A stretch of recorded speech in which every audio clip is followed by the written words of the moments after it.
What is up, everybody? Happy Thursday. We are one day away from what I guess, most people consider the weekend. But with that, we got to end the week right. We got to do some things. Welcome to the Grid and Grind Show, brought to you by the In Off the Bench Podcast Network. I am Daniel Ball, and today we got an amazing show. We're going to end the week on a strong note. We're going to be talking to more champions, the Atlanta Wild's Carrie Billington. She takes some time out of her day to talk to us and really give us the rundown on her career into Grid from Gainesville to Atlanta, and talking about 2024 championships and what it's going to take to defend the title and be champion again in 2025, because the target's on the back. We talked to Dan Jackson on Monday. He doesn't believe in that, but I think he's underselling how good they are. He wants to be the underdog. I think he's talking about everybody's got their own specialized piece, and today, with no exception, we get to talk to one of those specialized pieces in Carrie Billington. But before Carrie hops on and joins us, the In Off the Bench Podcast Network's Grid and Grind Show is brought to you by Jesus One Apparel. Take a bold step in your faith by embodying and living the power and message of John 16:33. Jesus won and continues to win each and every day. Chinook Seeds, whether you're on the field or in the boardroom signing deals, Chinook helps you get the job done. 8 flavors, mild to wild. Go to your local gas station, convenience store, grocery store, pick up the blue bag, the best seeds in the game, Chinook Seeds. And finally, Old Dominick Distillery. Experience 150 years of tradition in the heart of downtown Memphis. From bourbon to vodka, whiskey to gin, Old Dominick's got you covered. Stop in today for a tour or just to pick up your favorite bottle. And with that, we got to get to it. The biggest interview in podcasting this week, Atlanta Wild star Carrie Billington. Carrie, how are we doing? What's up? I'm good. Thank you for having me on. Absolutely. I'm trying to go through everybody. I want everybody in Grid coming on here and talking to me. I just want to get stories. I want to grow the sport. I want to get eyes on it. I want people invested in the sacrifice and what it is that you athletes go through on a day-to-day basis to perform and maximize and just be elite professionals that you are. But one of the things that I mentioned the word sacrifice, and for you, obviously you're a mother, you're a doctor of physical therapy, for crying out loud, health and nutrition coach. You're a trainer. Like, you got all of these things going on. How do you balance it all? And then you find time to come on here and chit chat with a jabroni like me. Like, how do you do that? Honestly, I really don't know, to be honest. Like, I feel like I'm always kind of like in a whirlwind. If you ask like most people, they always tell you I work all the time. I really do. But yeah, I don't know. Fitness is a big part of our life, obviously. We literally built a gym out back, like at our house, so that we can train at home. And that's where we primarily train. We train out of our house. So yeah, I fit it in between Zoom calls. We take our kids out there, do what we can with them. But yeah, like, we just kind of work around our schedule. And that's kind of one of the things, like, being like a health and fitness coach, it's really easy to tell people like, hey, like, there is no excuse. Like, you can make it work for you, even with like a crazy busy schedule. So yeah, it takes a lot, but there's planning and a bunch of organization, I'm sure, that you guys got to go through. I know, as maybe antique as it sounds, but sitting down and actually calendaring out and planning stuff with Tyler is probably key, especially if you got kids in the mix and they're doing different things, and like, just being everywhere and being everything for everyone is tough unless you have that good organization and that good plan, which it sounds like you guys do, especially with having your own gym in the backyard, man. That's got to be super nice and convenient. Obviously, for you, there's no excuses. You can't just say, well, I can't drive across town and I'm too tired or this. Like, no, it's right there. Just go, get in there and do it. In regards to, physical therapy, you are a doctor of physical therapy. Are you your own patient? And if you are you a good patient or a bad patient? that's a very good question. So am somewhat my own patient, but I will say, like, looking at yourself sometimes, like, you're not a good clinician for yourself. That's for sure. And I'm definitely not a good patient. Like 100%, I am not. I'll do like exercises and I'll do like stretching and strengthening and stuff like I should. But here's one thing that's kind of like a bad thing about having the gym in your backyard. So, um, I'm the worst about this. I'm really the worst. Like I'll literally get off this podcast, walk outside, my barbell will already be like loaded, and I'll just like squat or do whatever I'm supposed to do at my sets that I'm supposed to do. So I'm trying to get better about that because I had a knee injury and like that probably was the cause of it. I mean, to be honest. But that is like one of the hardest things because I'm like, oh, well, I have 10 minutes. Let me go outside and I can do this or I can do that, especially with grid. Because, Yeah. you know, if you want to like test something, you can test it in like 2 minutes. But, you know, I'm really bad about warming up and doing those things. Well, let me tell you something, Carrie. I get it. As I get older, I find that my time to work out significantly shrinks.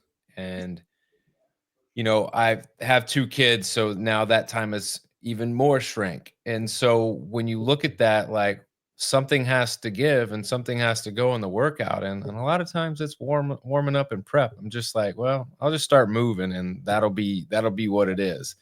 But also too, like as a CrossFit athlete, I feel you. You don't do as I say, not as I do, because it is so easy to go in there and not do the things that you need to do and just do the things that you like to do. Yeah. But with grid, you have to be well rounded. You have to have a lot of strength components in a lot of different areas. But yeah, you like you said, you can go out there and test something in 2.5 minutes. You could test it a couple times in that 10-minute time frame. And it's like, well, let me just knock this out. It's just so easy to fall into that pattern. But I commend you. All that you do with everything that you guys got going on, balancing it all, and you're still able to be a professional athlete in the grid like that. That's unbelievable. But let's talk about that. So tell me a little bit about your fitness journey. Are you someone that played sports growing up and that's how you got into fitness, or was fitness something that you found just because as a therapist, like that's part of like the body, the movement, how things operate, how things need to be? And is that how you got into fitness? Yeah, so I have always played sports. Like growing up, I played sports. I pretty much played every single sport. I didn't play volleyball, weirdly. That was like the one thing that I didn't do.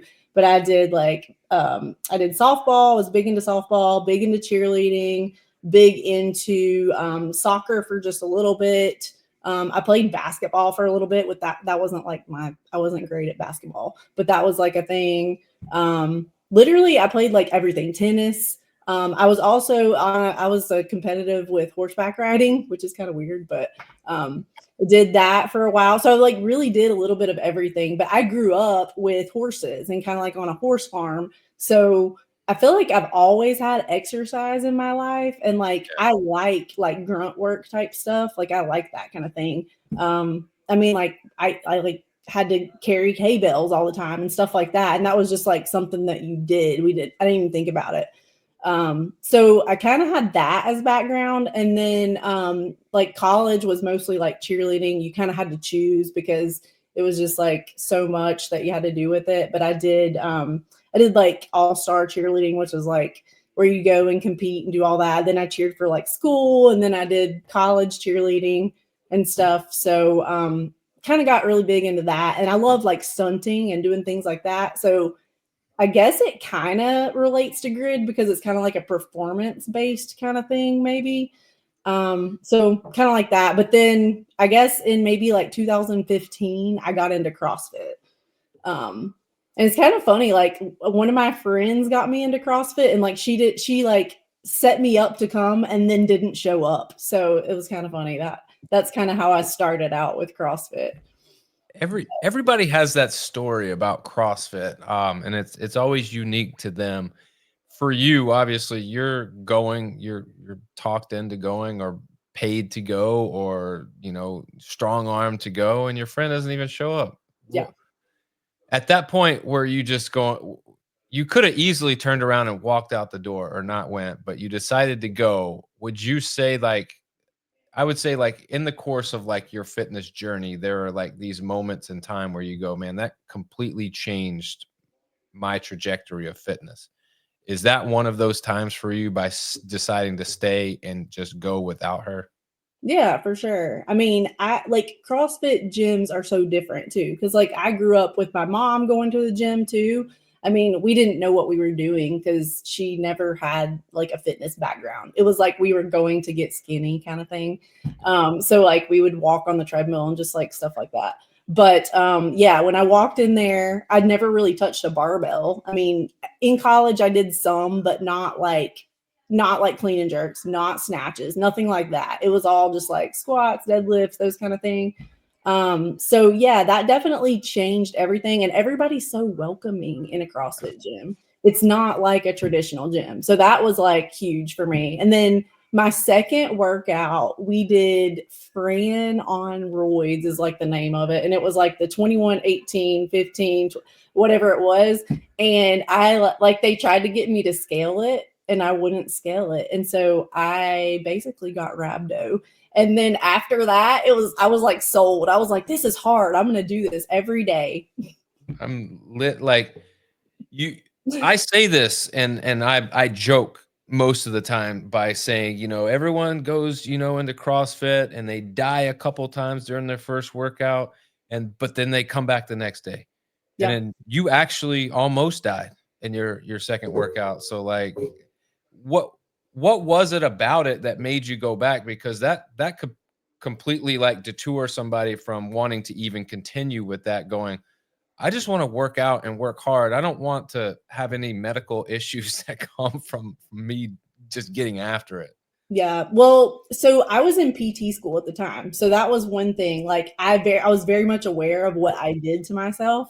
So like I went to class the next day and like my arms they swelled up. They were like 3 centimeters bigger on both sides. And so like we kind of made it a thing where we were like, okay, she's gonna like drink all this water. She's gonna sit in the back of the class. She's gonna go to the bathroom a lot. She'll be fine. We just gotta kind of keep her hydrated. So like I knew what was going on, so it wasn't like scary or anything, but it was just hard and that pushed me a lot and I liked that.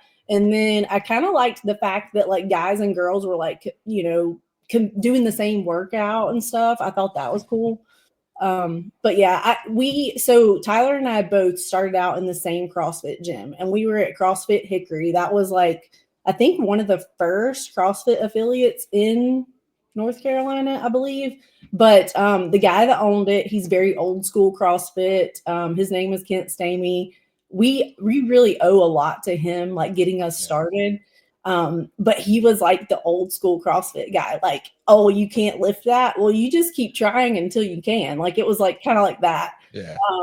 So I don't know. It was just a different time frame, different mindset. It's way different now. Like there was no such thing as like scaling things. Yeah. That wasn't a Is thing. it would you say, because there are two schools of thought on this when it comes to CrossFit and its evolution, I'll say. Some people are in the camp of the OG style CrossFit, like let's go back to that. And then some people are into what they're calling this new style of CrossFit. Um, where do you sit on it? Is there a balance between the two, or is it one or the other? I don't know. I mean, like, I guess when I hear that question, I think like, oh, are we looking at like the CrossFit.com workouts? Because like at one time that was like the OG CrossFit thing. And I feel like now you have to have more than that, especially if you want to compete in CrossFit. So I don't know. I guess maybe a mix of the two. I have a lot of clients that compete in CrossFit and stuff like that, or like want to compete in CrossFit. And you have to scale some things for people. And like before, I don't know, we just didn't. And there were probably lots of injuries and things like that that I don't even think about now. But yeah, I don't know. So I'm Yeah. thinking maybe just a mix. Yeah, I think a lot of it is that, whenever a new sport gets introduced or a new thing gets introduced, like obviously it should change, over time, because that means you've learned about it. You know what works, you know what doesn't, you know what's safe, you know what's not. And you can kind of modify, and hopefully over those minor changes throughout the years, you make it more efficient or better or more all inclusive for everybody. And I don't know if CrossFit has done that, but I feel as though I'm more knowledgeable about CrossFit and what would keep me safe and what things that I should and shouldn't do, as opposed to 10 or 12 years ago when I started. It was just like, let's get in here and let's beat ourselves down every single day, which doesn't have to be the case. But how do you get into grid? Like, obviously the CrossFit space, there's some overlap between grid and CrossFit athletes, but definitely two entirely different sports. But how do you get introduced to grid? Yeah, so Tyler did, I guess, the SAGL, I think, or I honestly don't know all the things, but he did whatever the amateur grid league thing was that they did that one year. And then he went and so he's done a lot with grid stuff, and that's because he's very versatile. It's really annoying to me how versatile he is, because you just tell him to do something and he's like, oh, do we do it like this? And he can do like a backup rise or do whatever. He's just really good at those things. So he kind of got into it. And then we met Dan at a Grid 6 when they tried to do that whole thing. And that was, gosh, I don't even know. It was a couple years ago, but Tyler had just gone through shoulder surgery. So someone had reached out wanting Tyler to be on the team, and Tyler was like, well, I can't. But he's like, I can put together a team for you real quick and I can coach it. And so we did that Grid 6, and we dominated that Grid 6. It was awesome. And it was funny because I don't pay attention very well. You'll see that even on the grid. Dan probably hates me for that. But when we did that Grid 6, it was literally like Tyler being like, pulling us over here, and he'd be like, go do 12 deadlifts, and then pull us over here and be like, go do this. And no one knew what was going on. So it was kind of fun, but that's kind of what introduced me, I guess. That's what happens when you just say, you know what, I'll fill a team for you. Let me take care of this. I know what to do. Yeah. Obviously you go from, that Grid 6 to the Gainesville Wild, is that, and then that obviously morphs itself into Atlanta Wild. Being that you're not in Florida, was it nice to know that now the team is now into Atlanta, or just being a remote athlete, it didn't really matter where the team was for you? You were it's remote anyways. Yeah, I think because that's all I've ever known is just being remote with a team. I didn't think it really made a difference as far as that goes. But I do feel like now, at least I'm very aware now. And when I first, our first year, Dan's going to hate me for saying this, but it probably took me 2 matches to even realize what the names of the races were. I was in a different place then too. Okay. So I showed up to camp and I think our baby was 10 months old. So he was he's pretty fresh, and I was still breastfeeding. So I show up to camp not knowing anybody, with boob pumps. Dan's explaining everything. It's dead quiet, and it's shh, shh, shh. But I mean, for those people out there that don't know that sound, that is a very distinct sound, and only parents know the significance of that sound, and probably can recognize that sound in their sleep, in the dark. Yes. And for you, obviously, you do what you got to do. Just kind of going back to the balance and making things work, but obviously you're on the team for a reason. You have a skill that, is not like what other people can do. So there is a benefit. So, I'm sure Dan was just this is the sacrifice that I got to do to have Carrie on the team. It is what it is, He probably just wanted Tyler at the time, but then he was I do have some things that I'm pretty good at as far as that goes. And also I think he understands that we're willing to learn too. Yeah. Last year we had to learn how to do an aerial. Like I'm 36 years old. And yes, I did like cheerleading and stuff, but like I did mostly stunting and like I can do back handsprings, back tucks. But like I'm not a gymnast. So like we learned that just for that match, but like I do not want to do that again if I don't have to. It's interesting. Obviously, with the background of being able to do, front flips, back handsprings, round offs, all these different like body weight components. Were you, being removed from cheerleading, like when you start grid and these components start flying in, like had you have been, it's not like you're out there doing back tucks, So like what is the learning curve to relearn or, reestablish these skills that you once could do? Yeah, that's what's been huge because like when you're like in this, I mean, I don't know, as a cheerleader or whatever, like it's been years since I've done these things. Yeah. Like I know in college there were a couple times where I would be like drunk at a bar and somebody's like, "Hey, do a back handspring." And I'd be like, "Sure." But now, like that's just not something that I regularly do. However, I feel really comfortable with those now, and that's kind of funny because I don't know, I'm just at an age that like that's not a normal thing. Yeah. Yeah. I feel you. Like if, I have a baseball background and don't get me wrong, I can get out there and I can throw the baseball with the best of them, but it's the next day. Yeah. The Well, next day is just, I'm not the same person that I was back then. And I clearly, and you talk about, brings up another point like drinking. Like I can go out and drink and hang with them that one night with the best of them, but the next day, as I get older, it takes me longer and longer to recover from I feel drinking, that. I feel and that. We don't drink much anymore. I don't know. I honestly, I don't either. Socially, I mean, I got 2 kids, and one of them is about to be 2. My youngest is about to be 2. My oldest is 7, and she's doing competitive gymnastics and competitive dance. So I just like early mornings and drinking the night before, it just doesn't mix well with me. And then having kids on top of that are just crazy, a lovely crazy. Don't get me wrong, but like them kids are crazy. Yes, I get it. I have a 4-year-old and a 2-year-old, so Oh same. man, so you're feeling. I feel you. So you get to Atlanta. It morphs into Atlanta, and let's just jump to last year. Obviously, last year was a great season. Yeah. Personally, when you look at last season, and I ask all the Wild players, like, because it's fascinating to me because they're very humble in how they answer this question, and I'm just curious: is someone ever going to answer it like the way that I would want them to answer it, which is when you stepped on the grid for the first time last year, did you know right then, like, you guys could win it all?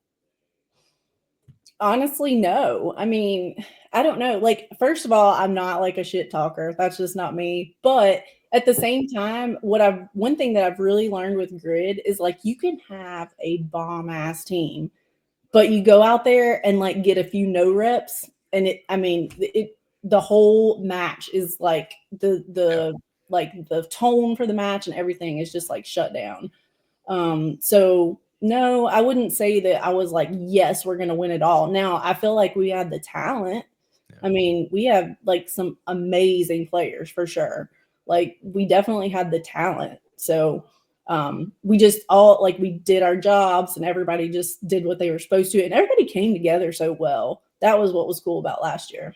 Yeah, it showed too because as the season, got to the playoffs, it was like y'all had a different gear than everyone else because the semifinals against the Aces and then the finals against the Sharks, the matches, had their moments of it being close, but the reality is they weren't really that close. Like you guys, and it wasn't necessarily anything the other teams did, it was everything that you guys did. Like you just put the foot on the gas and just went, and people just couldn't beat you. And whether that's the timing, the communication, the growth and development of the team just reaching its peak potential at the right time, or whatever the case is, you guys did something special last year, and it should be noted. And when you win a championship like that, how long do you celebrate it? I don't know. I mean, I'm still celebrating. It was a fun thing. So really fun. After the Vegas match, we went out and like danced all night, had our little drinks and everything, and karaoke'd and stuff, and that was awesome. So I don't know. We celebrate every match. See, that's what I'm talking about. Like, I don't want to hear this. You know, I love Dan Jackson, but he came on here and he said, as soon as I got to the car, I was thinking about 2025 and 2026, and like that's the mind that he has. That's what makes him so good. But like me, I'm not mature enough to think like that. I would be like, you know what? Let's go celebrate this, and I would still be celebrating all the way until May 24th. Yeah, for sure. Why not? But obviously, you guys do something special. You win it all. 2024 United Grid League champions. Nobody's going to take that away from you. But obviously, in the off season, that's when work has to be done from a back office, from a management coaching standpoint, all the way down to a player standpoint. People are having to work and do different things. From the management standpoint, the ownership and the coaching, they're having to retool a roster. So I'll get your take on, all right, so you're going to have some new players. You're going to take away some very impactful players. What are you looking forward to most with this new group of players coming in for the Wild? So one thing that's really been cool about this year is we have like a Slack channel because I mean we're remote, so we don't really know each other. And I feel like everyone has done such a good job of like just putting stuff out there. Like I think in the past that was kind of hard for us because like some people would get upset if they didn't get to play a role or something, whatever they wanted to do. But it was like they never sent in any kind of video or anything, and we're all remote. We don't know, So like everybody's done a really good job of like just putting stuff out there so that we can like learn each other. So that's a good thing. Well, I heard in CrossFit that's okay. You can claim to be really good without submitting video. I don't know that to be the case, but that's just what I hear these days. But in grid, you got to solidify what you can do by proof or showing up in person and doing it. Obviously some big names are off the roster. You're filling them with new ones. Do you think there's going to be a learning curve as far as being able to compete again for a championship, or do you think that the players that you have are athletic and have it within them to go, all right, yeah, we're going to go to practice, we're going to do these things, and match one, like it'll be kind of the smooth transition into the new season? Yeah, I mean, I'm hoping it's going to be a smooth transition. Everyone seems to be really like taking on and learning everything. People don't seem to be like me where they don't know what's going on. Like everybody seems to know what's going on, which is good. So I think we're going to be okay as far as that goes. Like I'm excited for the year. There's some good players that we have on our team with like special skill sets that I think is going to be cool. I'm most sad that Amanda Fisher is not going to be on the team because I don't have anyone to go out and dance with at night all night long. That's my sad thing there. Like she needs to come back at least to like do the celebration. That's it. You hear that, Amanda? You got people just craving for you to come back. I'm sure you got other teams craving for you not to come back, but the Wild, there's always going to be a spot for you. So do what you want, but just know, like when you're ready, they'll definitely have you back. Yeah. For you, someone who's been in the sport for a little bit, like what is it that you're working on to get better? Like, is there a specific like thing where at the end of the season you get with the coaches and you go, hey, Carrie, like it would be really nice for you to be able to mold your, athleticism into being able to do this. This would really help us. Or is it just something where you look at internally, you reflect back on the season, you go, you know what, I should be a little bit better at that. Let me take an approach to do that.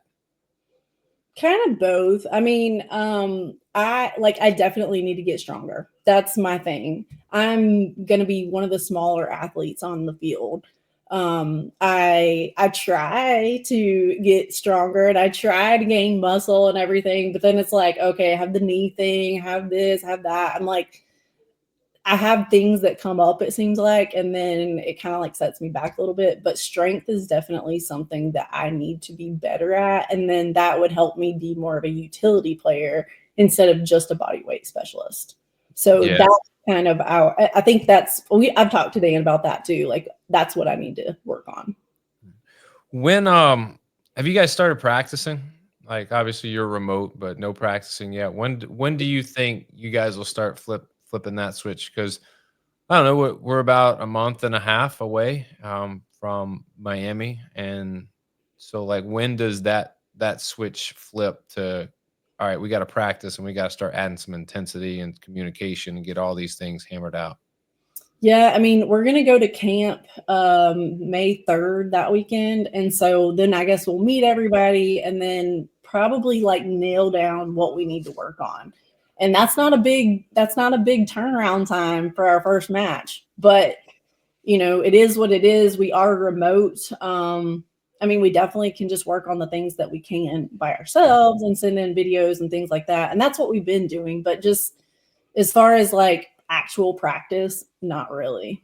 Yeah. I heard I believe Dan said like there's a scrimmage or set up with the breakers. That's pretty neat. That's kind of this new out of the box way to and it's something that all professional sports do, a preseason match, so to speak.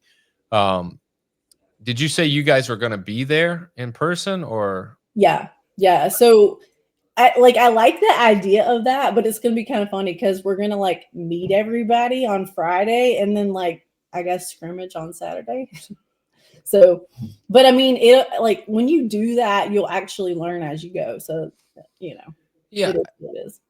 you know, I was at, Tampa Bay Brigade's camp this past weekend, and that's one of the things that I heard a lot of the new players say, well, let's just run through it.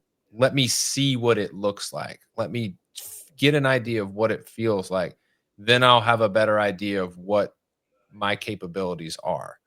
And it's pretty cool to see like the strategy talk go into each, race and each, individual movement and who like I was blown away by the level of like strategy that goes into an entire match as far as who's in the starting lineup, who's going to sub, the way the matches are set up where you have to be very very aware of who's in and who's coming out. Like it's a whole thing. And I get fired up. That's what I enjoy the most about sport is the coaching and the strategy and the what it takes to win.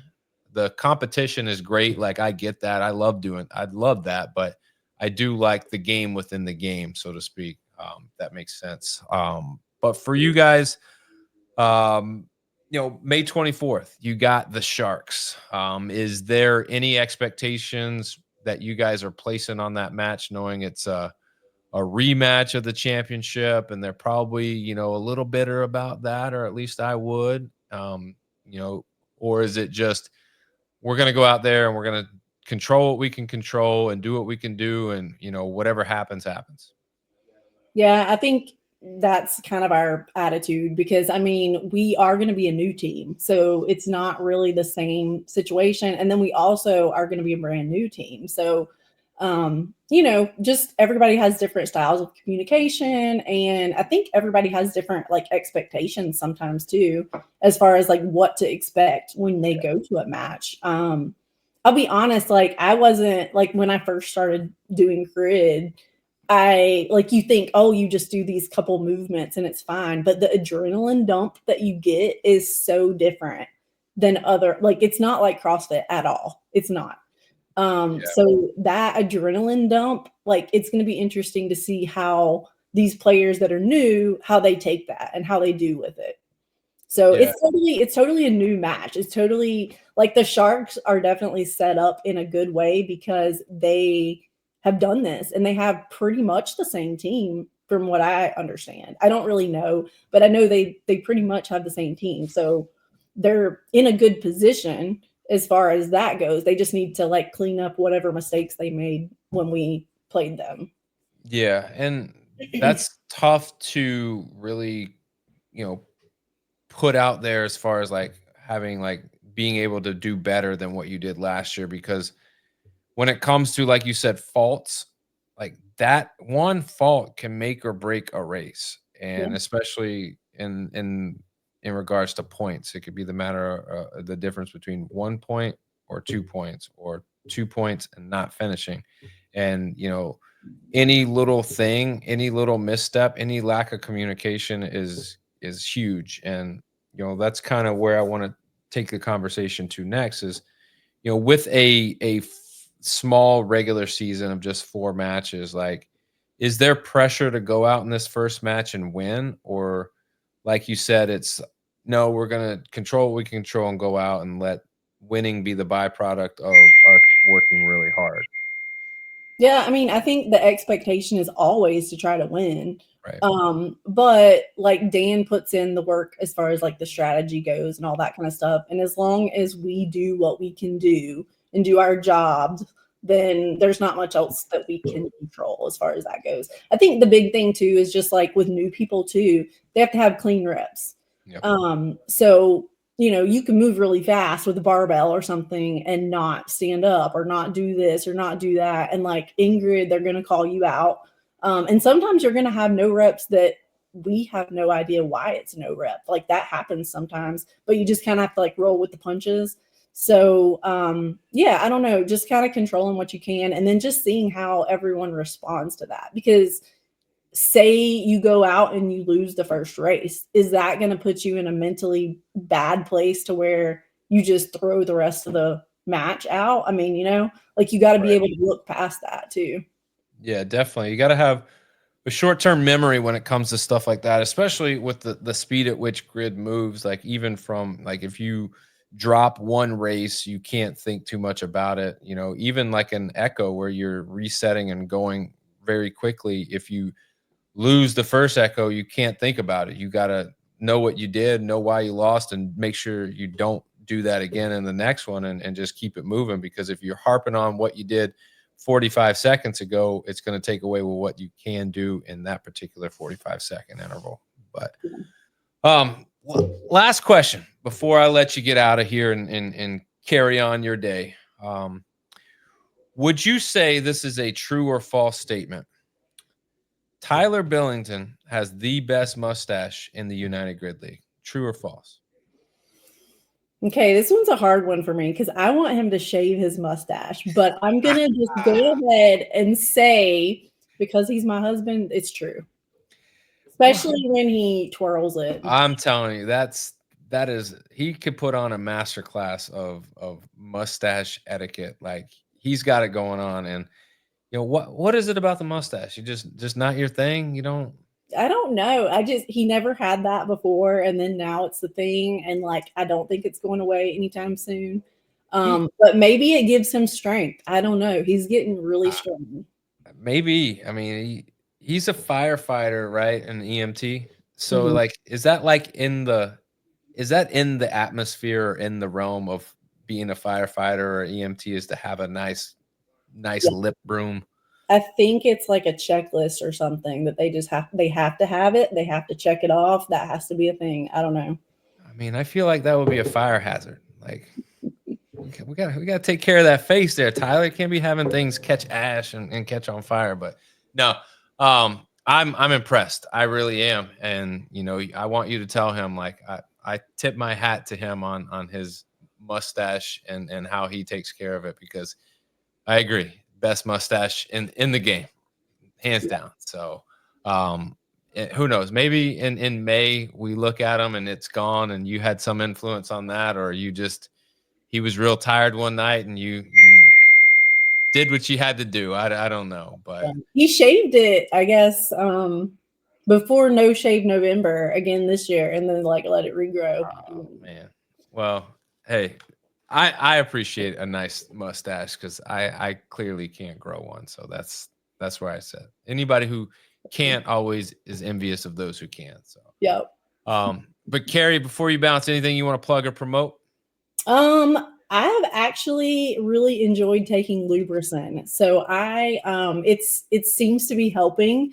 And that is like a shameless plug. That's a plug there for them. only because I think it's helping.